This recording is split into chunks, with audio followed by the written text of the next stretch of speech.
यास्मीन जी को दिक्कत है कि आफताब मुसलमान नहीं है, उसकी आइडेंटिटी छुपाई जाए, लेकिन यास्मीन जी को यह भी लगता है कि कभी भी हत्या हो, मर्डर हो तो उसमें हिंदू मुसलमान एंगल नहीं किया जाना चाहिए। तो ये तो यास्मीन जी खुद कंफ्यूज्ड हैं, और ये यास्मीन जी ही नहीं बैठी हैं यहाँ पर, ये रिप्रेजेंट कर रही हैं एक पूरी विचारधारा को। आप समझिए, आप पैटर्न समझिए। एक तो लव जिहाद का डिनायल है कि ऐसी चीजें हो ही नहीं रही हैं, और दूसरी बात कि अगर इनको सप्रमाण बताया जा रहा है, सप्रमाण साबित हो रहा है, इनके ही लोग करके दिखा रहे हैं, तो उसके बाद ये सीधे आकर के मुकर जाती हैं कि तो साइकोलॉजिकल रूप से बीमार है। साइकोलॉजिकल रूप से बीमार तो बहुत लोग हैं, लेकिन इस तरीके का जो पैटर्न उभर रहा है, और मैं आज केसेस लेकर के बैठी हूं। स्वाति गोयल शर्मा है, जर्नलिस्ट हैं। जब ये केसेस कवर नहीं हो रहे थे तब से वो लड़की ये कवर कर रही है, वो केस अपने ऊपर पर्सनल रिस्क लेकर के वो लड़की कवर कर रही है, लगातार रिपोर्टिंग की है उन्होंने।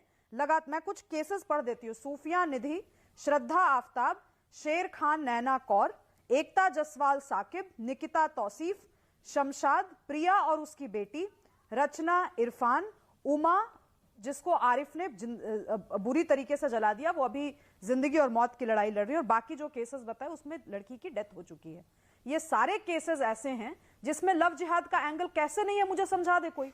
छिटपुट घटनाओं को लेकर के तो ये कह रहे हैं कि अरे ये ऐसी बात नहीं है ना, हिंदू प्रेमी भी होते हैं, वो भी मुसलमान प्रेमिकाओं को मार रहे हैं। छिटपुट घटना है ना भाई, पैटर्न इमर्ज कर रहा हो तो बताइए। मैं तो जम्मू कश्मीर से लेकर के मैं कन्याकुमारी तक का एक सूत्र में पिरो करके बता सकती हूँ कि यहाँ ये हुआ, यहाँ ये हुआ, इस तरीके से हो रही है। झारखंड में स्टेट के संज्ञान में है ये चीजें।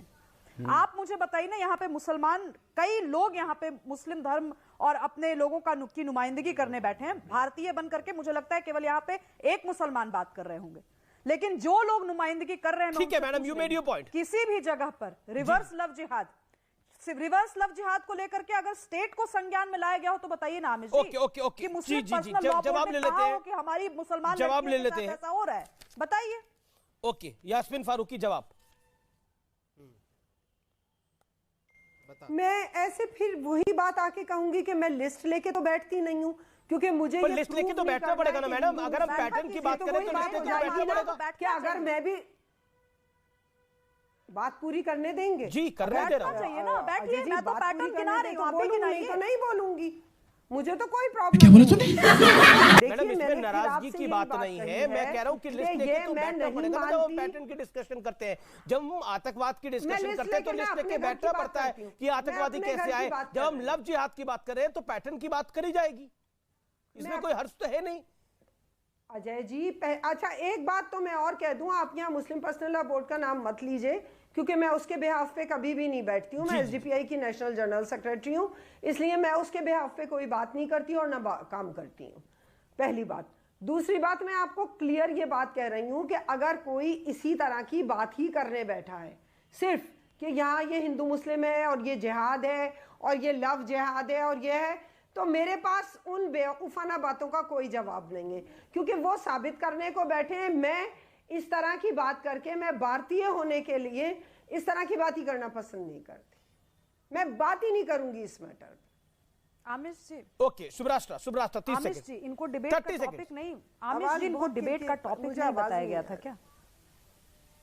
नहीं, मैं बहुत स्पष्टता से कह रही हूं, आपको आवाज किरकिर, बाद में रिकॉर्डिंग सुन लीजिएगा। आपको डिबेट का टॉपिक या तो बताया नहीं गया या आपने जानबूझ करके इग्नोर किया। यास्मीन जी, डिबेट का टॉपिक जो है, उस टॉपिक के तहत बहुत लोग बहुत स्ट्रांगली फील करते हैं। आप किसी